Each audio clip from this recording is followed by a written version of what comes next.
Avec Marc. Voilà, je pense en attendant que le son soit rétabli. On peut commencer peut-être par Marc. Alors les sujets vont se croiser un peu, mais c'est normal. C'est normal. On parle de transition énergétique. Alors Marc Benayoun, bienvenue. C'est toujours un immense bonheur de vous recevoir ici à Futurapolis Planète à Toulouse. Et quand je pense à vous, je pense à cette phrase du regretté Georges Wolinski qui disait « Une chose intelligente est une chose que n'importe quel imbécile peut comprendre ». Alors en l'occurrence, l'imbécile, c'est moi. Et comme j'arrive à comprendre ce que vous dites, à chaque fois, je me sens intelligent, je suis content. Et donc là, vous avez l'occasion de nous expliquer quelque chose de très compliqué, et en même temps que vous allez rendre très simple, comme ça je ne vous mets pas de défi, hein, qui est cette fameuse réforme du marché de l'électricité. Ça nous concerne tous, parce que l'électricité, on a bien vu en Europe, moins en France qu'ailleurs, a vu ses prix exploser il y a 1 an et demi. Là, il y a une réforme, et alors, qu'est ZACO ? La question la plus intelligente de la soirée. Très bien. Qu'est ZACO ? Alors, ce qu'on peut dire, c'est que c'est un moment important parce que les réformes du marché de l'électricité, il n'y en a pas tous les ans. On peut revoir parfois quelques paramètres d'une année sur l'autre, mais la dernière, elle datait de 2010 et elle avait lancé dans le marché l'accès régulé au nucléaire historique, ce produit en ruban à 42 €, dont le prix n'a pas bougé pendant 12 ans, ce qui est d'ailleurs une de ses difficultés, et qui a permis d'alimenter les fournisseurs concurrents d'EDF pour qu'ils puissent trouver leur place dans le marché. Alors, je ne dirais pas si c'est bien ou mal, mais enfin, c'était comme ça. Ils ont gagné de l'argent plutôt mal, si je comprends bien. En pompant l'électricité produite par EDF. Le principe, c'était que comme nous étions très importants dans le marché français, qu'il fallait laisser de la place à des nouveaux entrants, comme il n'avait pas de production, il fallait qu'EDF mette à disposition de la capacité. Donc, et ça a aussi structuré les prix, puisque nous avons répliqué les offres que faisaient les fournisseurs alternatifs. Donc une partie de l'électricité des Français a été vendue à 42 € depuis 2011. Donc voilà ce qui s'est passé. Et aujourd'hui, ce système qui a atteint ses limites, bon, la première étant qu'il ne couvrait plus les coûts de revient d'EDF, donc EDF s'endettait. Il a montré une limite importante pendant la crise, c'est que comme il n'incitait pas les clients à avoir des offres d'une durée assez longue, les clients souscrivaient en général très près du début de leurs besoins. Et quand il y avait une crise comme celle que nous avons connue en 2022 avec l'invasion de l'Ukraine par la Russie, eh bien ceux qui n'avaient pas acheté leur volume 23-24 auparavant se sont retrouvés avec des prix qui ont monté de façon très forte. Donc l'Arenh était peut-être une idée qui a eu son sens en 2010, mais qui en tout cas aujourd'hui était à bout de souffle. Et donc l'Europe a souhaité, et d'ailleurs pas que pour la France, qu'il y ait une extension de la durée des contrats et qu'un nouveau marché soit mis en place. Et surtout avec une idée importante, c'est qu'il faut conserver un marché de gros, donc ce fameux marché spot qui permet le choix de l'utilisation des centrales dans toute l'Europe, interconnectées le plus efficace possible, mais en permettant aussi, dans le même temps, que les prix aux clients, que ce soit des industriels ou des particuliers, soient faits sur une base qui ne soit pas une base uniquement de court terme. Donc de reconstruire, on va dire, de la visibilité pour le système, pour les producteurs et pour les clients, tout en gardant le spot. C'est ça la logique du market design. Parce que le principe du spot, c'est la dernière centrale appelée, c'est ça ? Exactement. Qui est très souvent une centrale à gaz. Exactement. Et qu'une centrale à gaz, ça consiste en gros à donner l'interrupteur du prix de l'électricité à Vladimir Poutine. Disons que ce n'était pas l'idée à l'époque où on avait suffisamment d'approvisionnement en Europe, mais comme 40% de l'approvisionnement de l'Europe était avant la crise de l'approvisionnement russe, on ne se retourne pas comme ça en deux jours pour trouver 155 milliards de mètres cubes de gaz. Donc effectivement, l'Europe a été face à une crise gazière, et cette crise gazière s'est répercutée sur l'électricité par ce système. Et alors, cette réforme, concrètement, elle change quoi si on prend 3 acteurs principaux ? Les entreprises, sur leur compétitivité, les particuliers, que nous sommes tous, et puis ce que nous sommes tous aussi dans cette salle, c'est-à-dire des actionnaires d'EDF, quand on est français, enfin contribuable français, on est actionnaire, c'est une entreprise nationale, ça nous appartient, c'est à nous, on peut le dire, c'est à nous. Pour ces 3 typologies d'acteurs, ça représente quoi cette nouvelle ? Qu'est-ce que ça change pour nous ? Alors on va peut-être commencer par les particuliers, parce que ce sont les plus nombreux parmi ceux que vous avez cités. 31 millions de ménages consomment de l'électricité en France. Et donc pour eux, il y a toujours ce produit central dans le marché des particuliers, qui est le tarif réglementé de vente. Qui est un tarif qui d'ailleurs, je pense que c'est assez intéressant aussi d'avoir cette vision, qui est un tarif qui a plein de vertus, qui est péréqué, c'est-à-dire que tout le monde paye le même tarif pour le même service, que l'on soit d'ailleurs en France ou en Corse ou en Guyane, donc sur l'ensemble du territoire national, même si les coûts de revient peuvent être différents, qui comporte aussi tout un ensemble de systèmes de paiement qui sont compatibles avec toutes les catégories de clients en France. Il y a de la solidarité dans le tarif. Bon. Donc c'est un objet que l'État a défendu et dont l'Europe a reconnu l'opportunité et la nécessité. Parce que dans certains pays d'Europe, il n'y a plus de tarif réglementé d'électricité. C'est un marché complètement ouvert. Donc le TRV va continuer à exister. Il y aura aussi des tarifs réglementés de vente, voilà, qu'on appelait aussi autrefois tarif bleu. Et ce tarif bleu, qui maintenant est donc le TRV, va continuer à exister. Simplement, il va être calculé différemment, sans faire référence à l'AREN. C'est donc, puisqu'il n'y a plus d'AREN à partir du 31 décembre 2025. Donc il va être fait sur la base d'un lissage des prix de gros sur 2 ans. Je ne rentre pas trop dans le détail, mais en gros, on va regarder en 2024 et 2025 le prix pour une livraison sur une année entière en 26. Et on va faire la moyenne de ces cotations, ce qui évite des chocs liés effectivement à une cotation sur une durée trop courte, qui est un problème qu'on avait même lorsque l'AREN existait. Parce qu'effectivement, le complément était évalué sur une durée courte et l'écrêtement sur une durée encore plus courte. Donc le TRV va exister et il va continuer à structurer le marché des particuliers. C'est-à-dire que les offres concurrentes continueront à se faire essentiellement face au TRV. Pour les entreprises, eh bien, on va vers un système qui est un système de marché, mais avec des produits nouveaux, avec des produits qui sont des produits de plus long terme, offrant une meilleure visibilité aux clients. Donc ces produits, c'est soit des contrats de très long terme, 10, 15 ans ou plus, pour les entreprises électro-intensives qui ont besoin de cette visibilité. Et ça, c'est très important que l'Europe en ait reconnu l'opportunité et la nécessité. Mais ça représente un petit nombre d'entreprises, même si elles consomment énormément.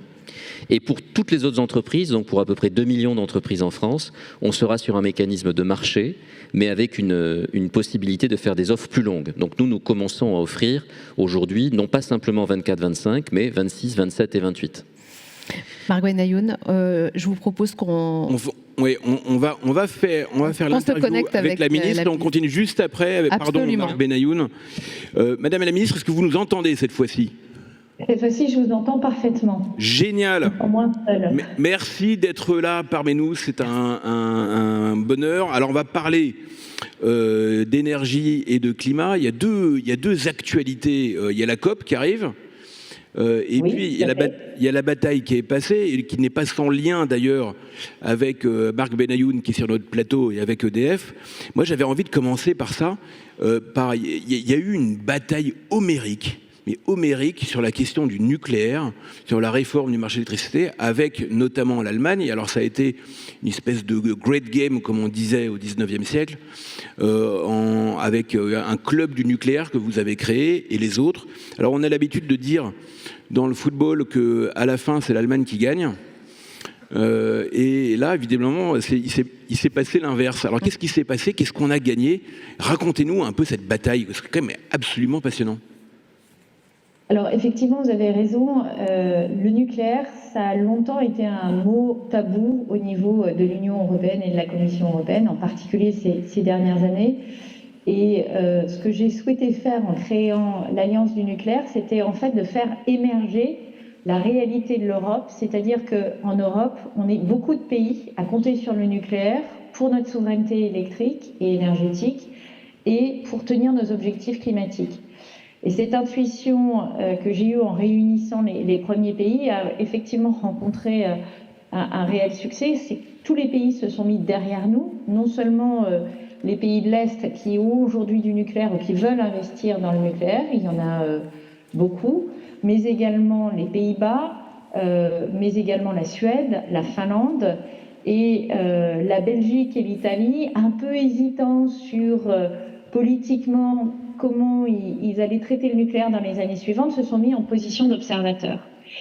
Et cette alliance, elle a créé un alignement des pays qui n'osaient pas parler trop fort du nucléaire ces dernières années. On s'est aperçu qu'on avait une minorité de blocage et on s'est mis à négocier de manière très forte les textes à venir en étant toujours très alignés, en communiquant ensemble d'ailleurs sur une boucle entre ministres de façon à sur WhatsApp, c'est ça? Exactement, on a une boucle WhatsApp Nuclear Alliance. Et à chaque étape d'avancée des textes, on se parle en disant c'est OK pour toi, on va sur ça, on retient la rédaction, on force un peu, est-ce qu'un tel peut être un peu plus disserte, tu reprends derrière moi. Donc ce qui nous a permis d'abord sur la directive renouvelable de faire reconnaître l'hydrogène bas carbone, c'est-à-dire l'hydrogène produite sur base nucléaire. Ça, c'était en début d'année dernière, juste après la création de l'Alliance, et ensuite porter la réforme du marché de l'électricité jusqu'au bout et montrer que finalement notre alliance, elle était solide, que contrairement à ce que pensaient beaucoup, notre minorité de blocage a tenu jusqu'au bout, on ne s'est jamais désaligné et on a eu une certaine fierté. Donc on s'est pris au jeu de cette alliance pour retenir un principe de neutralité technologique entre le nucléaire et d'autres solutions décarbonées, à savoir le renouvelable, là où les positions allemandes ont finalement été confrontées au fait qu'ils n'avaient plus de minorité de blocage jusqu'au bout de la négociation. Donc c'est comme ça que ça s'est déroulé, et je pense très sincèrement au bénéfice de l'Europe, parce que ce texte de la réforme du marché de l'électricité, ce qu'il prévoit, c'est de traiter sur le même pied au regard du marché de l'électricité, le nucléaire et les renouvelables, et de permettre de mettre en place des aides d'État sous forme de contrats pour différence pour le nucléaire, au même titre qu'on peut le faire pour les renouvelables. Et pour nous, ce principe intangible de la neutralité technologique, et également, et Marc Benayoun, je l'écoutais, parce que je vous entendais tout à l'heure, d'allonger les maturités des contrats et de faire en sorte qu'on n'ait plus de volatilité, ou en tout cas qu'on n'ait plus à subir les hauts et les bas du prix de l'électricité du fait de la volatilité des prix des fossiles, et bien ça aussi on l'a obtenu au travers de cette réforme du marché de l'électricité. Alors l'énergie a toujours été un sujet géopolitique, un sujet politique et géopolitique et de rapport de puissance. Est-ce que finalement la transition énergétique dont on parle dans le monde entier maintenant ne l'est pas aussi quand on pense à ce que font les Américains avec l'IRA, l'Inflation Reduction Act, qui consiste quand même à subventionner de la décarbonation, mais en même temps faire du protectionnisme? Est-ce qu'on est entré dans une ère de confrontation politique et géopolitique très forte sur ces sujets-là? La transition énergétique et l'énergie, ce sont d'abord des sujets régaliens et de puissance économique. Et donc, ce sont des sujets de puissance, c'est très clair. Et effectivement, ma conviction, c'est que l'Europe doit, par rapport à ces sujets-là, de même qu'elle l'a fait sur d'autres sujets, sur l'espace, sur la défense, sortir d'une posture de naïveté et s'armer par rapport à la concurrence mondiale, c'est-à-dire produire plus d'énergie décarbonée compétitive. C'est ça qui va permettre d'améliorer la compétitivité de son industrie, par rapport notamment aux États-Unis. Et vous avez raison de dire que l'Inflation Reduction Act, c'est avant tout un Green Buy American Act. Donc rien ne nous empêche, nous, en Européens, peut-être pas de le faire de la même manière, parce que c'est aussi un texte qui subventionne de manière massive certains secteurs, avec le risque de créer des bulles de marché. On commence à le voir dans la croissance américaine, qui est très soutenue, hein, il ne faut pas sous-estimer ça, mais il y a une partie qui est alimentée par cette bulle autour de certains secteurs.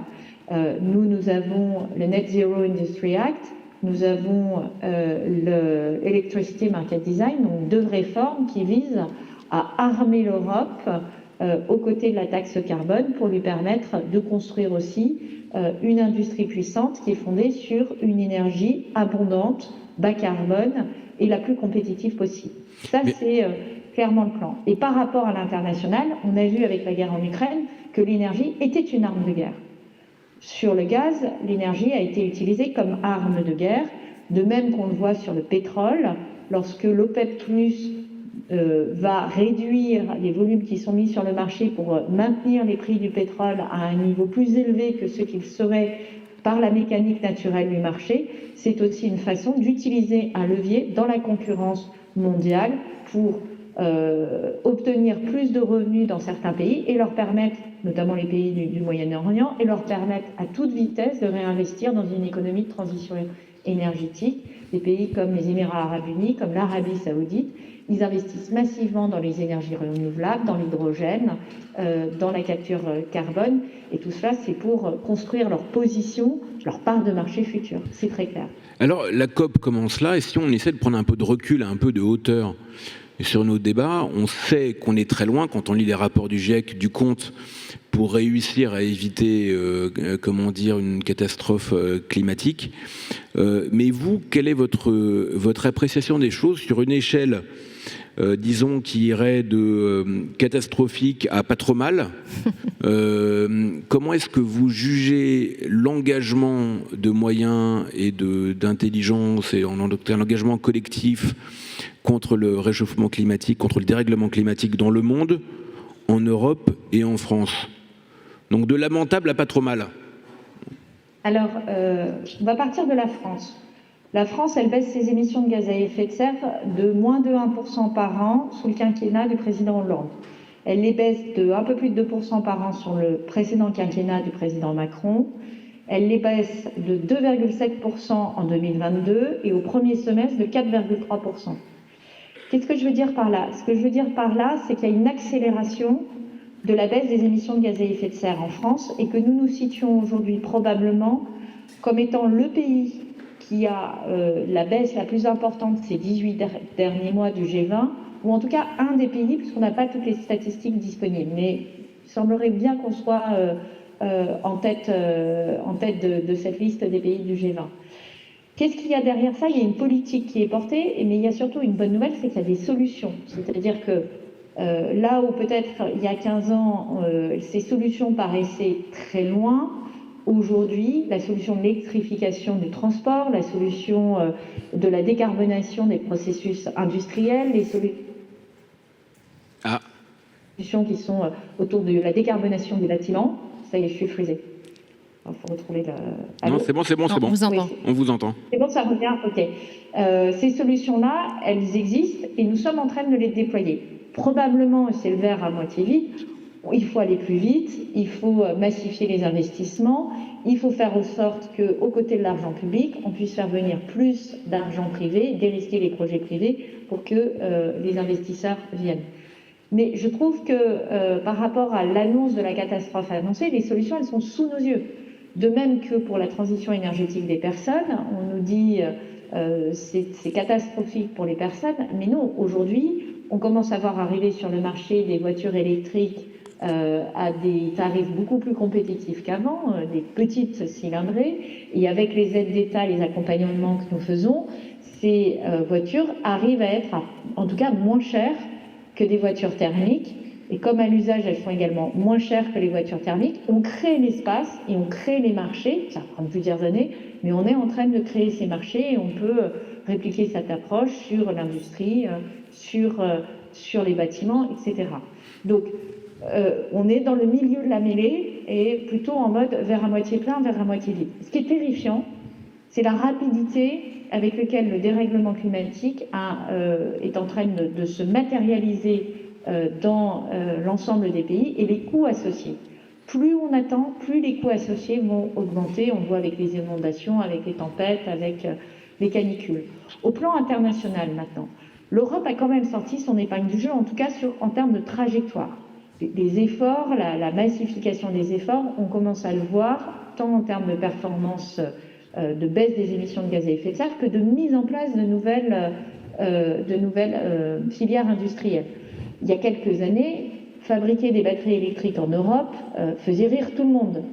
Aujourd'hui, on a des méga-factories qui sont en train de gigafactories.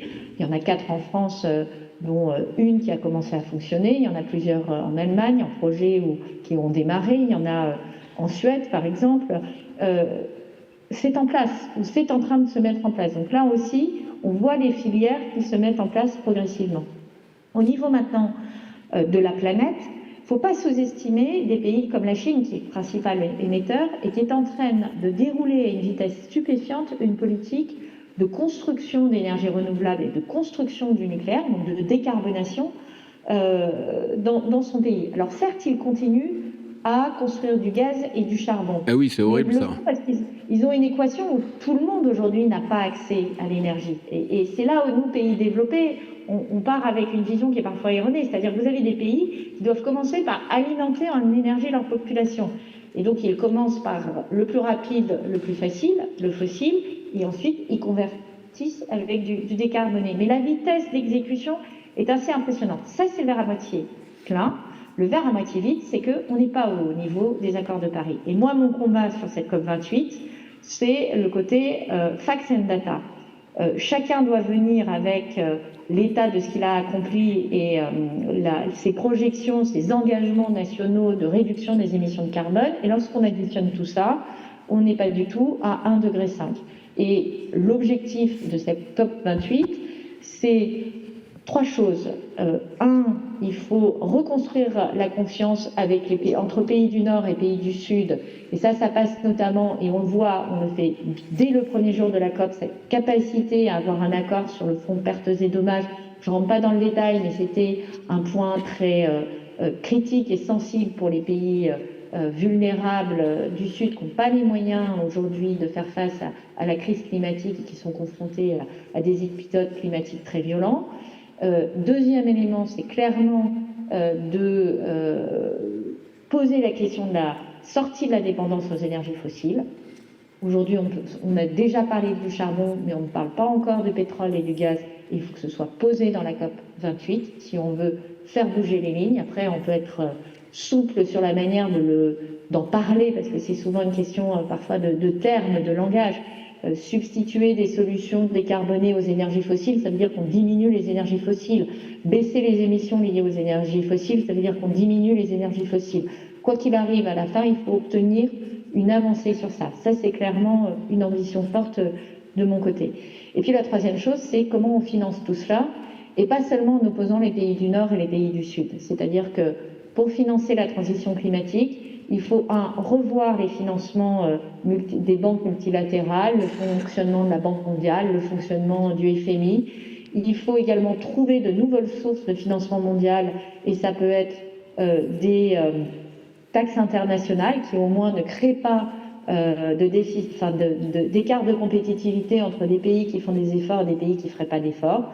Si tout le commerce, par exemple, ou le transport en bateau fossile est taxé à un tout petit pourcentage, ça amène des financements climatiques. Et puis la troisième chose, c'est comment on fait venir de l'argent privé en complément de l'argent public, et notamment en le dérisquant et en le réorientant du fossile vers la décarbonation. Ce que nous disent les experts, c'est que les trillions de dollars qui sont aujourd'hui consacrés aux énergies fossiles, s'ils étaient employés côté renouvelable et solutions bas carbone type nucléaire, on serait à la maille des financements.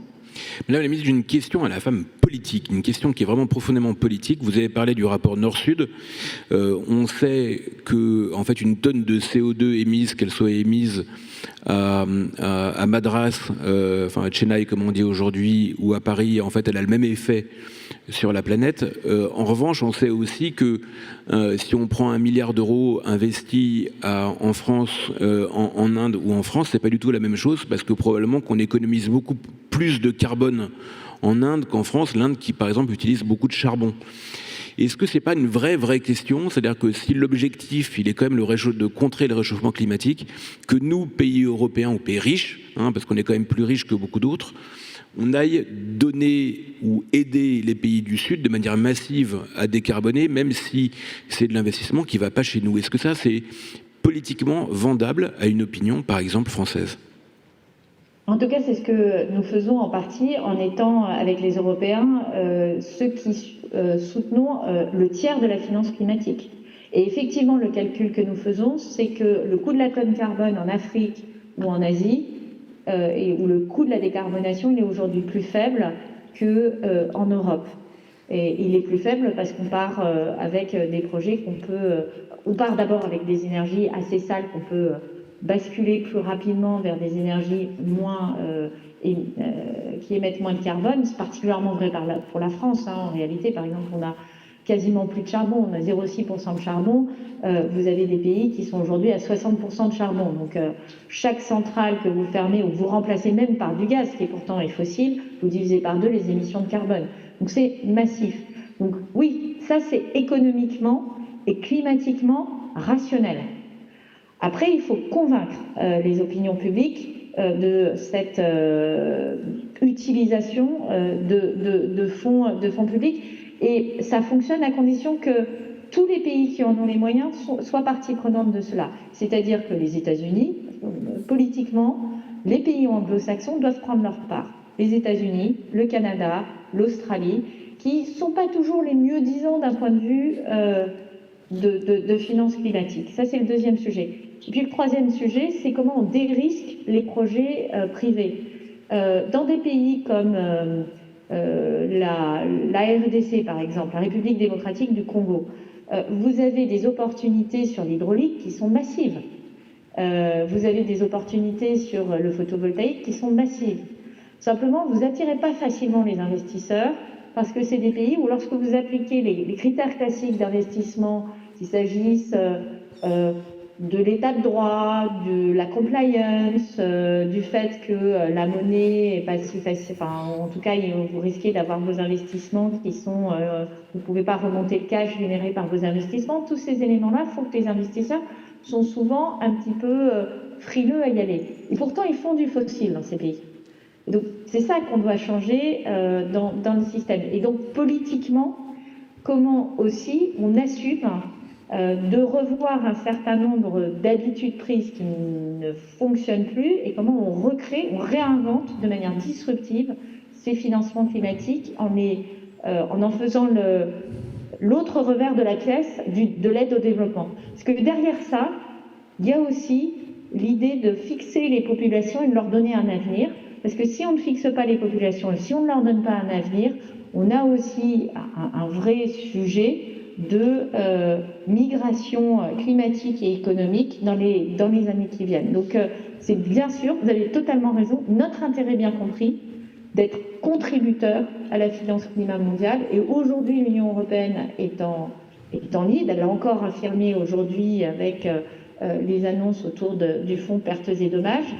Et là où on a un vrai besoin de politiquement faire bouger l'ensemble des choses, c'est de ne pas être les seuls bons élèves autour de la table, et c'est de faire venir des pays développés qui aujourd'hui pourraient contribuer plus, et c'est de faire venir des pays dits en développement. L'Arabie Saoudite est classée dans les pays dits en développement, les Émirats Arabes Unis, de leur dire en fait vous avez les moyens, vous aussi, de contribuer à la décarbonation de l'Afrique, à la décarbonation de l'Asie, faisons-le ensemble. Donc là, c'est là politiquement, me semble-t-il, que se joue la bataille.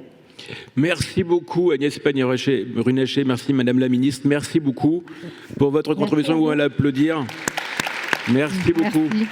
Merci, on vous laisse rejoindre la délégation du Président de la République, puisque je crois que vous avez un avion pour Dubaï, pour la COP28. Merci beaucoup. Voilà. On poursuit avec Marc, pardon de cette interruption, mais bon, les ministres de la transition énergétique, d'ailleurs, ça vous concerne un peu ces sujets. Absolument. Donc on était sur le TRV, donc je vous disais que le TRV continuerait d'exister, mais il serait calculé différemment, sur une période, avec un listage sur une période de 2 ans. Alors, beaucoup de gens ont dit, mais ça va nous coûter très cher, parce qu'on passe de 42 à 70, bon, je reviendrai sur le 70, c'est plus compliqué que ça, parce qu'en réalité, le droit à l'Arenh était écrété, et la partie qui n'était pas fournie à 42, elle a pu être fournie certaines années à 300 ou 400 euros.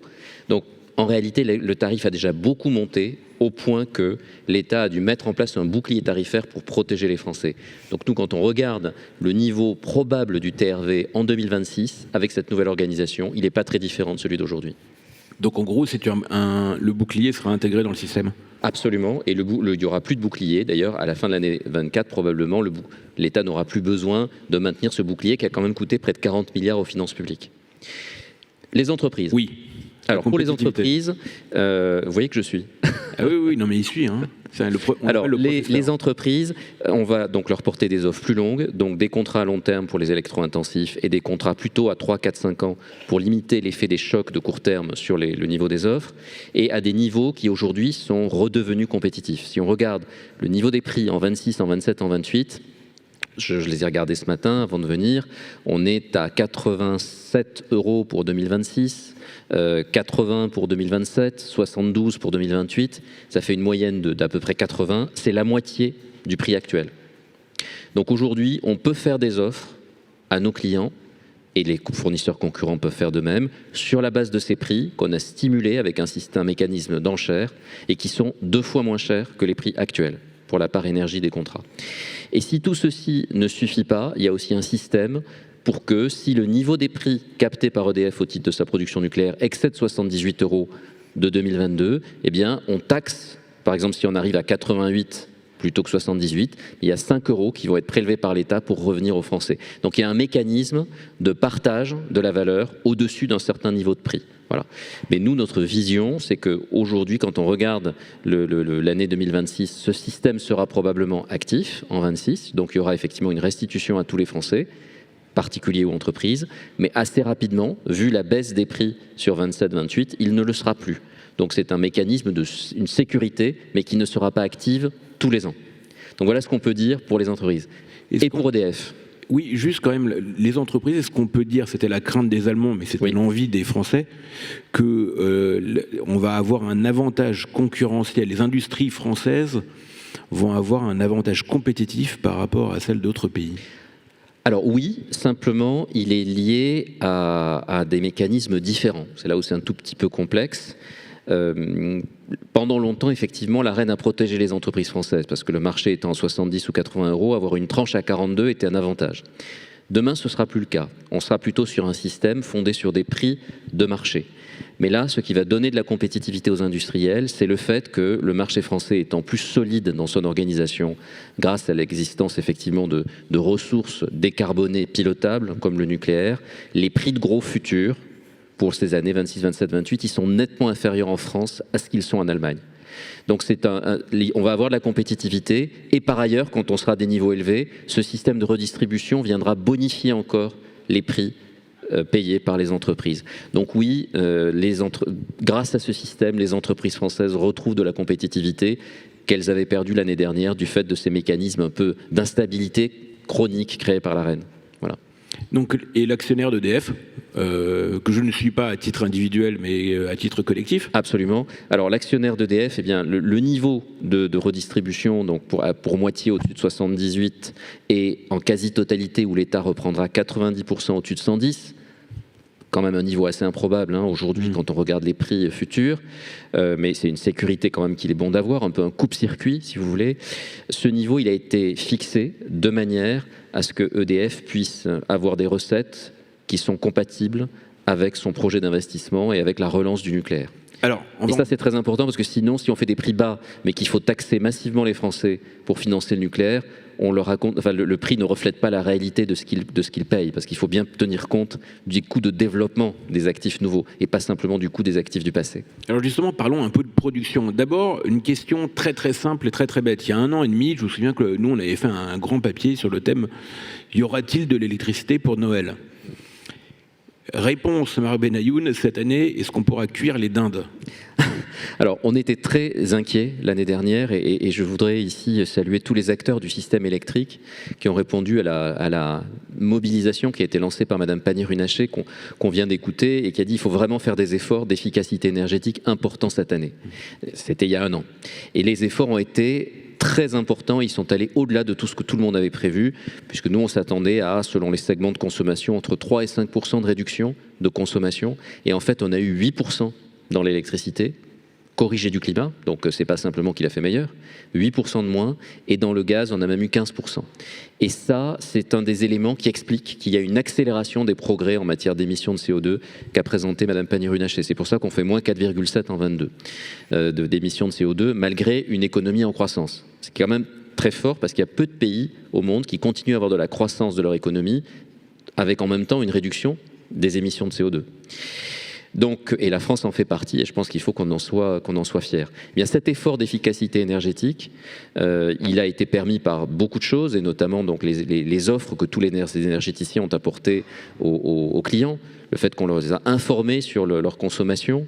Et quand je dis qu'ils se sont informés, on a eu 200 millions de consultations de notre site, EDF et moi, des Français qui veulent savoir combien ils ont consommé la semaine dernière par rapport à des ménages équivalents, qui veulent avoir des suggestions de gestes pour limiter leur consommation. Donc il y a une mobilisation très forte. Et cette mobilisation, je peux l'annoncer aujourd'hui, parce que là aussi, c'est des chiffres que j'ai fait sortir ce matin, c'est le même niveau cette année par rapport à l'année dernière. Donc il n'y a pas de crainte de blackout cette année, parce qu'il y a effectivement un outil nucléaire qui a retrouvé un très bon niveau de disponibilité, mais par ailleurs, on a une demande qui n'est pas remontée.